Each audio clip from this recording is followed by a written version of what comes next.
Zdenko Premzl. Zdenko Premzel. Da. A otkud ste? Gdje ste rođeni? Križevci. Znači, u Križevcima ste rođeni i tu ste i živjeli? U Križevcima sam se rodio. A tu ste živjeli i radili isto u Križevcima? Tu sam živio, tu sam imao od oca, kod oca sam se izučio zanat. A kakav zanat? Mesarski. A mesarski? Prodavaonicu smo imali u sred Križevca. A prodavaonicu, znači mesnicu zapravo? Molim? Mesnicu ste imali svoju? Da, da. I to ste radili cijeli radni vijek, jel tako? Pa jesam uglavnom. Aha. I to je znači od vašeg oca, to je bila obiteljska tradicija. Eto, samo malo. Dobro. Kako kažete? To je bilo od vašega oca prije, mesnice, jel tako? Je, mojeg oca. Aha.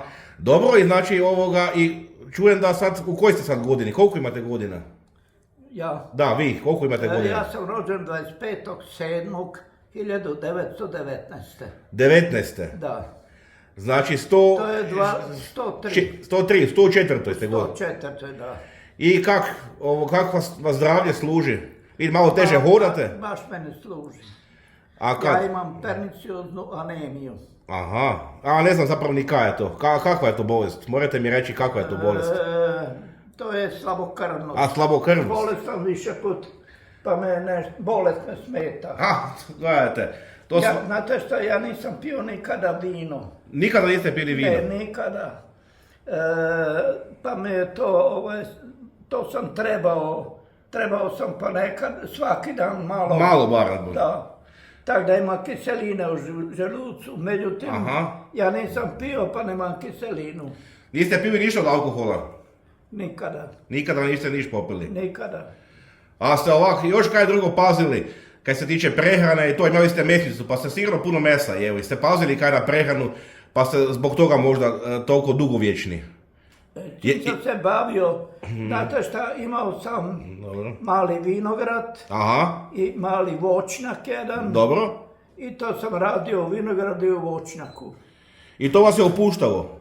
Pa to me je veselilo. Aha. Dobro.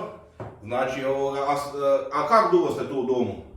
Molim? Kako dugo ste tu u domu sad? U domu sam, ne znam, to ima zapisano, ne znam točno. 7 ili 6 godina. Ljude koji dožive dosta godina, koji bi bio recept tak dugo živjeti? Koji je recept da tako dugo čovjek živi? Kaj ste vi neke posebno radili? Ja uopće na to nisam mislio. To tak. Dojde kak Bog da, tak je. Znači nema tu puno mudrosti, jel tak? Nema. Kako vam je zapisano, tak bude? Da, svakako. Ali dobro, znači jeste se puno ovako u životu, jeste se živcirali, jeste bili ili ste bili smireni većinom? Pa imao sam ja kolegu jednog. Dobro. Jednog Židova. On je bio šustar. Dobro. S njim sam se družio sve do moje ženidbe. Aha. Onda posle sam imao ženu i sa ženom sam živio. Da. I niste išli nikak puno u društvo, u tak neke Pa nisam imao društva. Pa tak, išli smo u KTC. Tamo smo si popili obično bijelu kavu ili čaj. To mi je bilo sve.